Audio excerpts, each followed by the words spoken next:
El trabajo que he realizado para el Iván Produce es, digamos, el resultado de 6 meses de intenso trabajo de investigación. Casi se podría decir que es como si hubiera estado realizando una residencia artística en el Iván. Es un trabajo que lleva por título Doble o Nada. Voy a tratar de una manera así un poco breve de contar algunos de describir algunos de los elementos que forman el proceso. O sea, esta tarde voy a escuchar hablar sobre ese tipo de cuestiones, la relación entre proyecto y proceso, y yo comparto mucho digamos, la parte procesual, ¿no? del trabajo de los productores de sentido estético, que es como me gusta, en cierto modo, definirme o denominarme, ¿no? No soy un artista, sino un productor de sentido estético. Y bueno, este trabajo, que es Doble o Nada, se sumerge en una cuestión, en un par de cuestiones que creo que están muy entrelazadas. La complejidad sería el corazón, el core del proceso, y esa complejidad trato un poco de hacerla visible a través de la idea de jeroglífico, de lo que entendemos por jeroglíficos, el mundo de los signos y las interpretaciones, y por otro lado con la idea de función de onda, de difracción de la luz. Es decir, cómo con, digamos, muy poco, porque la luz se difracta, aunque solo sea luz en el espectro rojo, se produce una difracción de la luz del espectro rojo, no hace falta que se descomponga en el arco iris, ¿no?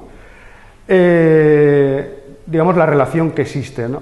Hay un científico inglés, Thomas Young, que trabajó con Champollion en el desciframiento de la piedra Rosetta, y también es el que realiza el experimento de la doble rejilla, en el que se demuestra el fenómeno de la difracción de la luz. Bueno,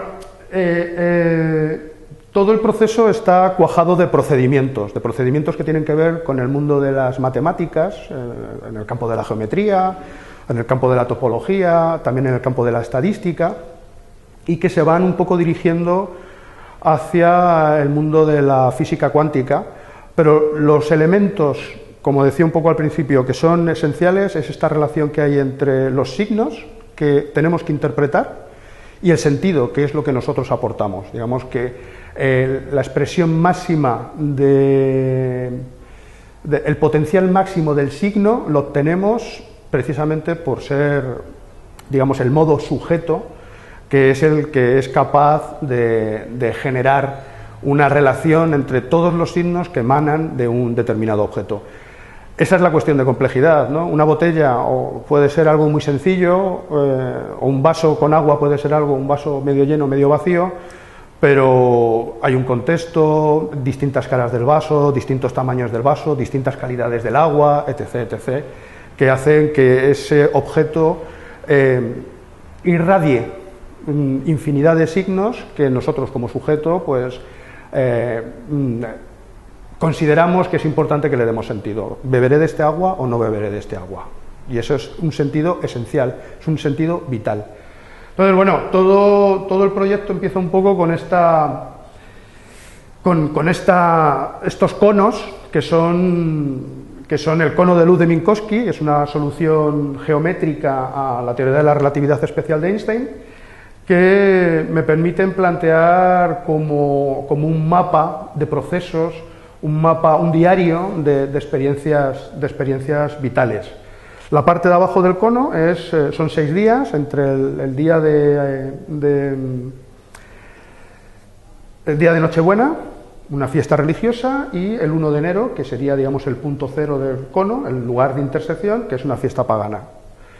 Y a partir de estos pocos elementos, de estas líneas que son cinta magnetofónica y cuyas posiciones, cuya configuración he determinado a través de tiradas de dados, como John Cage, pues que me obligan a pararme en esos días 3 veces en cada día y pensar en qué es lo que voy a hacer. Tenemos más cosas que hacer en el día, poner lavadoras, preparar la comida, infinidad de cosas, ¿no? Pero hay 3 momentos en los que yo dedicaba profundamente a pensar en este proyecto. Bueno, pues con esos pocos momentos, entre fiestas, que además sabemos que son como muy cansinas, pues ha dado lugar a todos estos conceptos, a todos estos materiales, a todas estas ideas que se han ido ramificando de una manera un poco impresionista, ¿no? A través de notas de esto me ha sucedido hoy, pero que también se convierten en los post-it, el post-ello, que es muy lacaniano, se convierten como en mementos, en recuerdos de aquello me sucedió, pensé en aquello, o aquello puede ser que suceda en el futuro. Hay distintas combinaciones, porque como digo, la cuestión va sobre la complejidad y es mostrar todo el proceso de trabajo de un productor de sentido estético e incluirlo dentro del proyecto de lo que es la obra, ¿no? De lo que es cierta configuración, cierto estado de la relación entre signos y sentidos. Y entonces de repente hay una configuración que es más o menos estable, que es la que aquí ha ido surgiendo, ¿no? Entonces, bueno, hay muchos planos, muchos diagramas, y hay toda una serie de tablillas que el público, los participantes de la pieza, pues podían ir un poco como manejando para comprender cómo yo estaba manejando todos los materiales que iban a establecer ciertas configuraciones. Para desarrollar, digamos, un elemento importante en todo el proceso de constitución de la obra han sido 2 cuadernos, ¿no? 2 cuadernos que están dentro de este módulo, de esta especie de vitrina mesa, ¿no? Y en los cuales yo recogía digamos, esos momentos de pensamiento a los que me había obligado, ¿no? Todos los días tenía que pensar en el proyecto que estaba desarrollando para el Iván. Entonces, todo eso quedaba recogido en unos cuadernos. Hay un cuaderno que son las experiencias, las reflexiones conceptuales, poéticas, y hay otros cuadernos, 2 cuadernos, ese es el de las reflexiones conceptuales y poéticas, es un cuaderno gris, y después hay unos cuadernos blancos que son de diagramas y de esquemas que han servido para que yo no perdiera el hilo de todas las relaciones que estaba tratando de plantear. Hay un cuaderno blanco y hay un cuaderno gris, porque como se puede observar hay un color gris en las paredes y los conos son blancos. Digamos que el gris de las paredes es gris neutro 5, es el color, uno de los colores con los que trabajaba Blink y Palermo, y es también el color medio del universo. Este sería el universo, no es oscuro y negro en su infinidad, sino que tiene el color medio, sería este gris neutro 5, no tiende a caliente, no tiende a frío. Entonces, el cuaderno blanco es el cuaderno que recoge todos los conceptos, todas las ideas y todos los materiales, y el cuaderno gris es el que recoge todo aquello que no está dentro del cono de luz. Entonces, bueno, una de las configuraciones, una de las maneras de estabilizar todo el proceso, de tratar de encontrar un objeto de reflexión que fuese claro, aparentemente claro, y que cumpliese con requisitos de alegoresis, de un proceso de complejidad metafórica, pues es la mesa, ¿no? Una mesa en la que hay cuadernos con distintas pautas, cuadernos para pictogramas japoneses, hay cuadernos para poder dibujar y que se genere un efecto de 3D, distintas plantillas que sirven para ayudar a la hora de trabajar en ese espacio muy localizado. Están los conos de luz y están las hojas de cuaderno. Son espacios en los que hay ayuda, en los que tenemos que limitar nuestro pensamiento desde un punto hasta infinitas rectas, pero que son espacios que concentran. Y también se convierte en una especie de mesa fetiche, en la que todos los objetos que podrían sonar están sometidos como a insonorización, ¿no? Hay una placa de insonorización, placas de espuma de insonorización, y en la que se encuentran dados y entrelazamientos, una serie de objetos metálicos que digamos, son difíciles de desenlazar, ¿no? Es un poco... recoge la mesa también como pequeñas configuraciones de todas las reflexiones y de todos los momentos en los que yo he estado, de todos los elementos que yo he estado conjugando y tratando de poner en... de extraer la significación, de descifrar los signos, ¿no? No quiero hablar de significación, prefiero hablar de extracción de sentido, ¿no? Entonces, bueno, también en la mesa hay una cinta sin fin, la cinta dura 1 minuto, es lo que tarda la cinta en dar la vuelta a toda la mesa, en la que se recogen todos los conceptos que están en el cono de luz, en los 6 meses que ha durado el proyecto. Son 390 y tantos conceptos, términos o palabras. En la cinta también están recogidas, en una mezcla final, en una cinta analógica, con una grabación analógica, están recogidas el sonido de las campanas. Cada uno de los términos, palabras, concepto que están en el cono de luz inicial, en el que está el mapa de todo el proceso, he ido transformándolos en campanadas. 389 palabras, 389 campanadas. Entonces, lo que he grabado en la cinta magnetofónica son solo campanadas. Las campanadas de la campana, que tienen que ver con Bell, que es, digamos, esta idea de las variables ocultas y que no habrá nunca una teoría que sea capaz de contemplar todas las variables ocultas. O sea, es como un poco el principio de incertidumbre. No todo es observable, no todo está a nuestro alcance. Nosotros solo podemos deducir acontecimientos a través de, digamos, cierta manera en la que relacionamos las cosas y establecemos modelos estadísticos, y eso nos dice: por aquí vas por el buen camino, o por aquí no vas por el buen camino. Hay más probabilidad de que esto sea así que de que esto sea de la otra manera. Entonces, bueno, lo que recoge todo el proyecto, todo es el proceso completo de constitución digamos, de la complejidad a la que se enfrentan los productores de sentido, también los artistas, cuando tienen se meten en el estudio, en el taller, viven su vida y una parte importante de vivir su vida es su trabajo y de alguna manera la dedicación, casi que en cuerpo y alma, a algo que no es ni más ni menos que, como diría, lo que sé, en este caso creo que se puede citar a Paul de Man, ¿no? Es la dificultad de la lectura, nunca jamás debe de ser desdeñada, nunca jamás debe de ser despreciada. Bueno,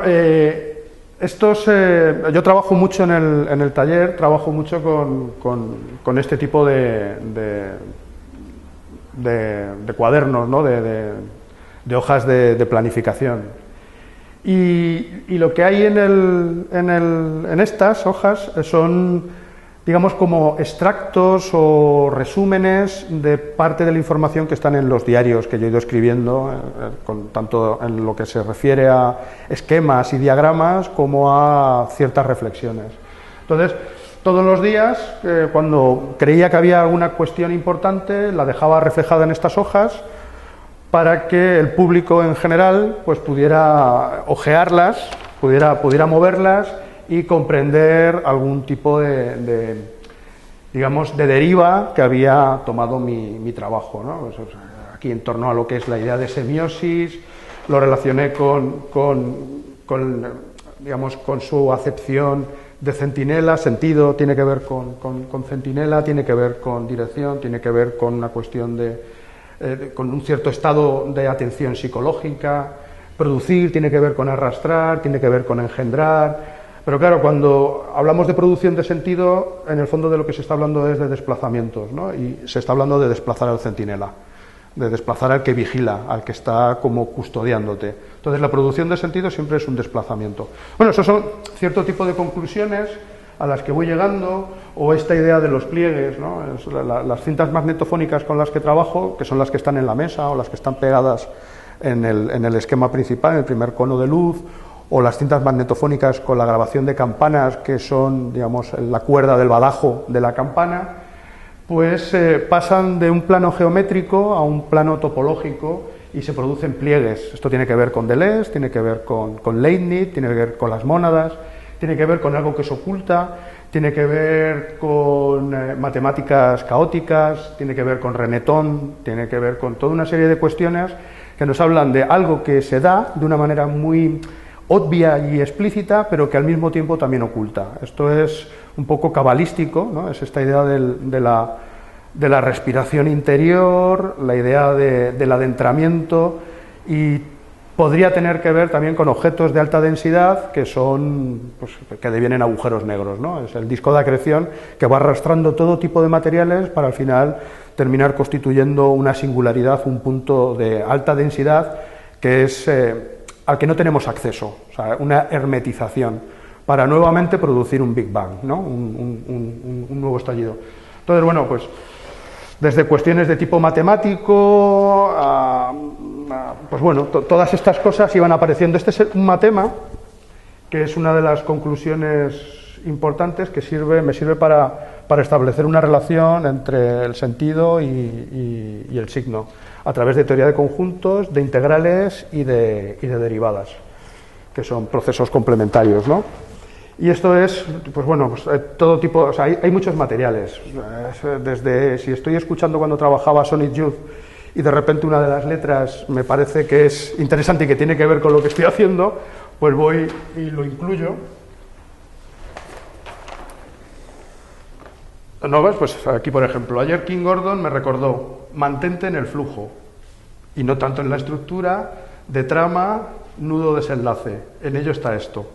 Y eso me lo recordó King Gordon, que es era la bajista de Sonic Youth, ¿no?